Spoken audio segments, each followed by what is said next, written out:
Hi, I'm Lori Mercer with firefighterwife.com, and this is my husband Dan, and we want to bring you another video to share some of the disasters from our marriage that we hope will help you make yours even better and stronger and avoid some of the same mistakes we made. So being a firefighter brings some interesting elements into our marriage, and one of them happens near the holidays when we go to a lot of large family gatherings, shopping in the mall, company Christmas parties, those kinds of places, which I really enjoy. I like to go, 5 events a day. I like all the excitement and the energy, but Dan, when he's there, he kind of has a different perspective, and a lot of it comes from his firefighting background. So, you want to tell us?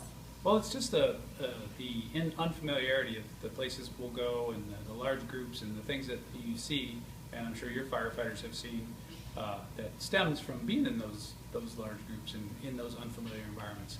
Like Lori has pointed out in the past, you happen to see potential that others don't, and it's potential because you've seen that potential turn into reality, and it's no fault of your wife's that she has not seen that, and most of us would rather protect our wives and families from having seen that. Yeah. It's just having walked in those moments with people after it has happened and having that, it's like having that knowledge in your head of what can happen can create circumstances, especially in unfamiliar places with large groups of people, that can create uneasiness. Yeah.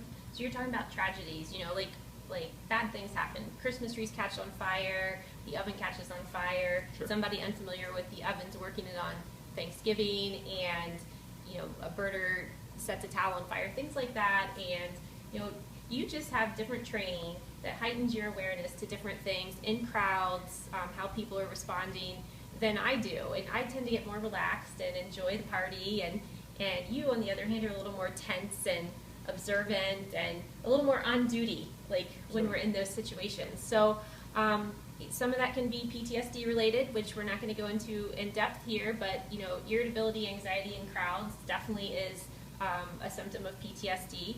And then just that awareness of it could really be a recipe for disaster. And that's certainly no reason to avoid those situations, right? Like, we're not trying to say avoid it all, and you gave me some good thoughts on that just for our family, for our kids, you wouldn't want to avoid. It's about making a healthy choice so that your children and your wife see a healthy you. Just because I know what could happen, or maybe I'm dog tired from having a tough shift or something, it's not an excuse for me to, we're not going to do that. I go, we do it. Lori just knows that in the end, it's, I may not be the life of the party, but I'll be there, and I'll be the best dad I can be, the best husband I can be, the best family member I can be. And sometimes your best is just that, the best you can give after, you've been up since 2 a.m. the night before. Yeah. And over the years, our families understood that too. Like, if you need to go upstairs and take a nap after we've had a long day already, my mom and dad, I think, are getting pretty good at understanding that. So if you're in a new marriage, there's hope. Your family will get accustomed to that. But I think also I've learned to not push the limit, not to schedule us 3 parties in one day, not to say, and we're all wearing the same outfit so we can get the family picture with all 39 people, including 17 children under the age of 5, looking at the camera. Those are really extra stressful situations for everybody, but if you're tired and irritable, that's going to be even worse. I think one of the other things, so I'm saying, as wives, learn to read his signals, and don't kind of add that extra stress and pressure of expectations at a family event. We've kind of gotten to the point where I can read your signals, my mom can even read signals and say, hey, maybe we should send the guys out to pick up some extra milk, or she'll make up an errand. She gives us a reason to get out of the house for, even if it's only for 15 minutes, an errand down the street. It's a nice breather. It takes the tension off. If the tension's building on me, it allows that tension to come off. I can be in an environment with her dad or her brother, and we're chilling, and I don't have those stressors, or I don't have to be on that high alert status and come back.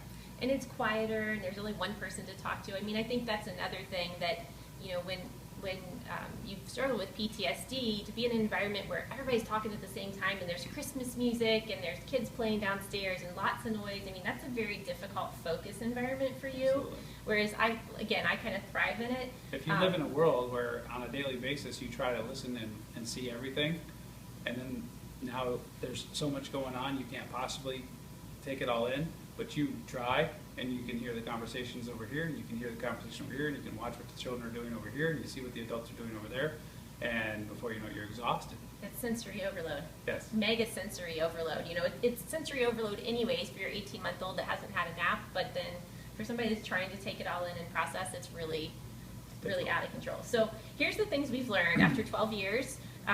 Perspective. His perspective might not be your perspective. What you find important might not be important to him. Guys, I say flip that on its head as well. It's got to be give and take. It's not a cop-out for us because we work a tough job or because we were up all night the night before a holiday to just check out on your family. You got to step up and remember that it's important to her, but it's a give and a take. Lori will, have something she really is near and dear to her heart, or a photograph she wants, and at times she'll just know that it's not going to go down right now, or it's a particular event she wants to go to. And I've seen her, probably unwillingly bow out because scratch that one off the list. Because of the way, because where I'm at physically and psychologically with the shift I had before, and I totally respect that and appreciate that. And so in the same token, there's times when I know she knows that I've been completely burnt out and thrashed, but I'll go and I'll put on a good face and I'll be the best I can be. She gets the best I can get. It's not 110% me, but she gets 75% me, and I give that 75% as best I can. And that's the obligation. That's how you keep your marriage from getting ugly in situations like that. Well, and the other things we were talking about is to prepare. Don't rush out the door for events like this. Take your time, have your stuff ready. Don't forget something simple that just drives you crazy. Don't read signals. Have your escape words. That was another one of our tips. Wives, pay attention to the signals. Don't get so engrossed in the conversation with your sister-in-law or your cousin or your grandma that you don't see him over there about to have a giant meltdown tantrum in the corner. That's an important one to notice. And I think the last thing I would say is, this is totally not a subject that's worth having fights over. I mean, it's built and built and built and built to tension in the past that we would leave one of those events and fight the whole way home in the car.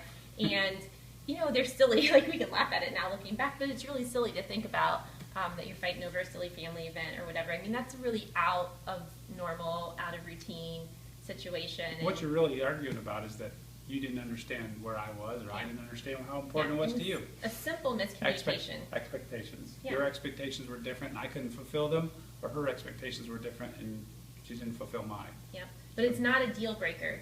These situations are not deal breaker on your marriage. That's it, we're done. Her family's crazy.